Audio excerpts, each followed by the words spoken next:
Bem-vindos a mais uma edição do JR 15 Minutos, o podcast da Record que aprofunda as notícias que mais mexem com a nossa vida.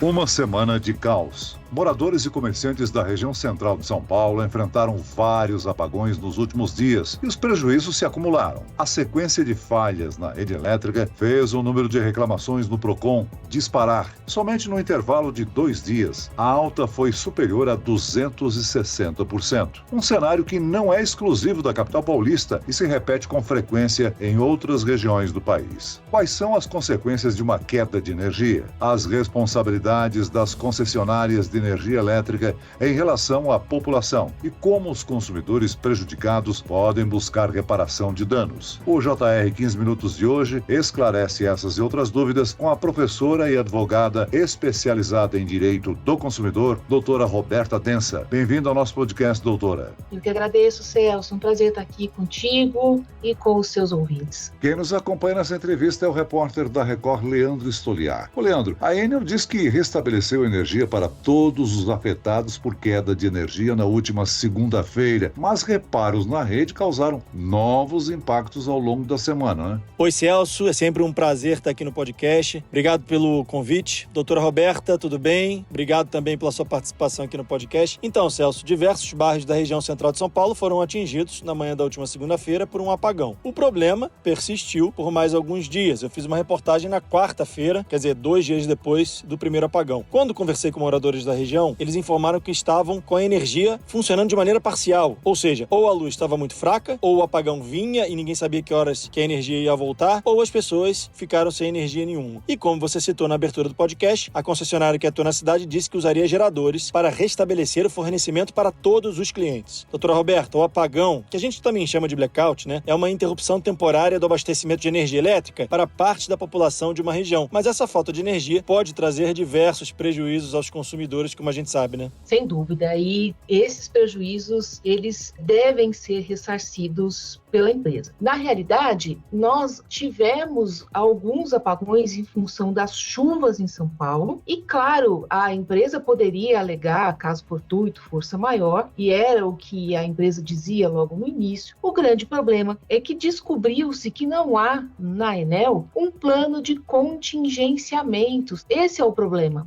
Então, o que a gente tem visto agora, nestes últimos episódios, eu tenho colegas que moram ali na região, é justamente isso, uma falta de contingenciamento, de um plano de contingenciamento, de um plano de solução de problemas. Porque problemas haverão, sabemos disso, com manutenção, com questões de chuvas, às vezes um outro caso fortuito, porque no primeiro momento me parece que a empresa alegou que seria uma questão relacionada à Sabesp, uma obra da Sabesp, ou algo parecido com isso. O fato é que a empresa não pareceu ter esse plano de contingenciamento, o que gera indenização. Por quê? Porque se fosse uma falha na rede esperada, uma falha na rede com correção, o consumidor, de fato, não necessitaria ou não teria necessariamente esse direito de indenização. Nesse caso, não dá para alegar caso fortuito ou força maior, não é mesmo? Agora, num comunicado enviado por e-mail aos consumidores, a concessionária Enel informou que esses reparos são complexos. Doutora, independentemente da situação, as empresas de energia elétrica são obrigadas a fornecer serviços adequados, eficientes e seguros, não é mesmo? Perfeito, Celso. Exatamente como diz o artigo 22 do Código de Defesa do Consumidor. Você usou as expressões do Código de Defesa do Consumidor. Ele deve ser contínuo, ele deve ser adequado e ele deve ser, portanto, prestado ao consumidor de uma forma que o consumidor possa ter a segurança de que ele não vai perder tudo que tem na geladeira, não é mesmo?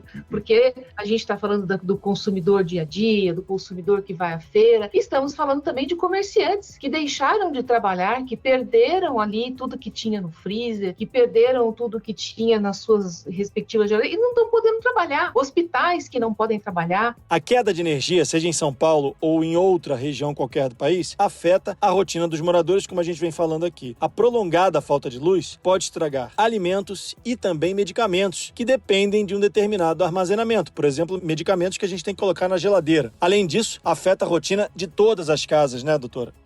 E também precisamos contar com essa região de São Paulo, com os hospitais, que também não tem como levar os seus pacientes, né, sem elevador, sem geradores, enfim. E os geradores não têm diesel suficiente para tudo isso, né? Esse tempo todo sem reparo. Então a gente percebe que existe uma necessidade, talvez, aí de uma investigação maior, não é mesmo? Por parte da agência reguladora, e é muito bom que se diga que os serviços públicos essenciais, quando feitos por empresas terceirizadas, como é o caso, a gente não chama bem de terceirizada, né? Mas é uma empresa contratada com essa finalidade, eles sofrem aí uma regulação por parte da agência nacional, nesse caso de energia, né? Que tem aí observado essas questões e também, eventualmente, do próprio Ministério Público, porque nós estamos falando de um problema que é corrente, que está acontecendo e que talvez a gente não consiga uma solução tão imediata. Mas, poxa, como será o futuro da população de São Paulo se isso se mantiver dessa forma, não é mesmo? Porque a gente vai falar em indenização, claro, as pessoas têm direito de serem indenizadas, elas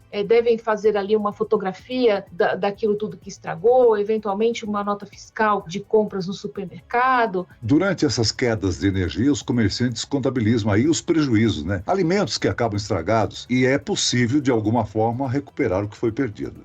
Sem dúvida. No caso do comerciante, ele precisa fazer um levantamento em termos de faturamento também, né? Não só dos gastos, porque aí ele tem as notas fiscais do fornecimento de produtos alimentícios, mas também do seu faturamento, né? Então, o tempo que ele está pagando funcionários sem trabalhar, tudo isso o comerciante tem também direito de indenizar. Se um restaurante que normalmente atende uma quantidade específica de clientes por dia, por um período, né, fica sem energia, ele tem dois problemas. Ele perde os produtos que estavam no freezer, mas também deixa de lucrar porque não conseguiu abrir as portas, conforme a senhora salientou. Nesse tipo de situação, o dono pode buscar judicialmente o valor que deixou de ganhar. Pode sim, né? Na questão da pessoa jurídica, complica um pouco, porque ele não pode buscar os juizados, né? O juizado especial aí não resolve essa questão, porque ele é uma pessoa jurídica, teria que procurar a justiça comum, e aí ele poderia solucionar pela justiça comum. Agora, Celso, tanto a pessoa física quanto a jurídica podem fazer aí, como você já muito bem mencionou, né? Reclamações perante o PROCON, reclamações numa plataforma que particularmente eu gosto muito, que se chama consumidor.gov, e aí tanto pessoa física ou jurídica pode fazer reclamação. É uma plataforma de mediação de conflitos junto à Secretaria Nacional de Defesa do Consumidor. É interessante porque pelo menos deixa ali registrado, né, se não solucionado o problema. E claro, buscar a justiça para sua indenização.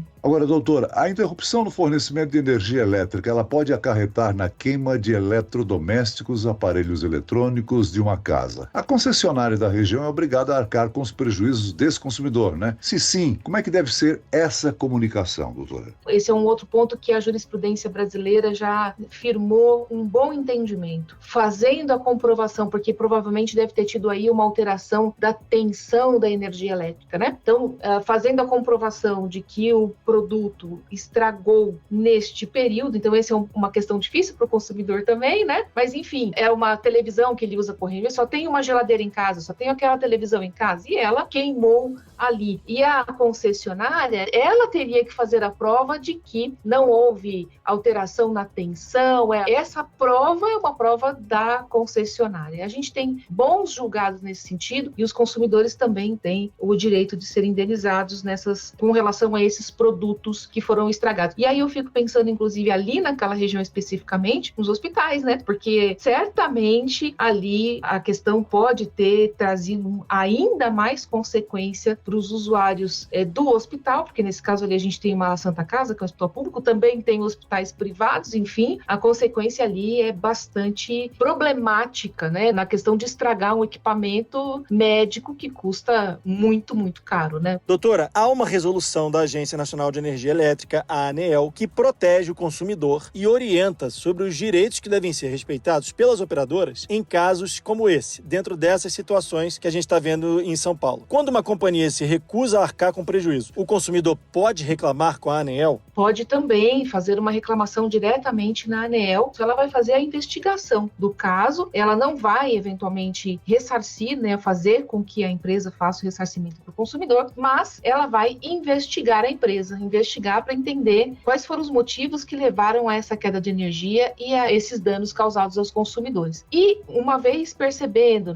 na investigação, que houve mesmo falha na prestação de serviço, a empresa pode ser multada pela Agência Nacional, mas não resolve a indenização do consumidor. A senhora falou aí que a ANEEL pode multar a concessionária, né? Para quem fica esse dinheiro da multa? Muito bom, Celso. Esse dinheiro da multa, assim como eventualmente numa ação civil pública que o Ministério Público tenha proposto, esse dinheiro vai ali para um fundo, um fundo nacional que é destinado à melhoria das condições de energia no Brasil. Então, é um dinheiro que a gente chama de dinheiro que vai para Fundo de Direitos Difusos e Coletivos. É um dinheiro que vai destinado para melhoria da prestação de serviços, destes serviços de energia no Brasil. Agora, o governo federal informou que vai cobrar providências e explicações da concessionária Enel sobre os recentes apagões e a empresa já acumula diversas reclamações, muitas reclamações contra a qualidade do serviço prestado. Eu pergunto, doutor Roberto, esse tipo de situação pode fazer com que a empresa perca o controle do fornecimento de energia de uma determinada região? É que perca a concessão, na realidade,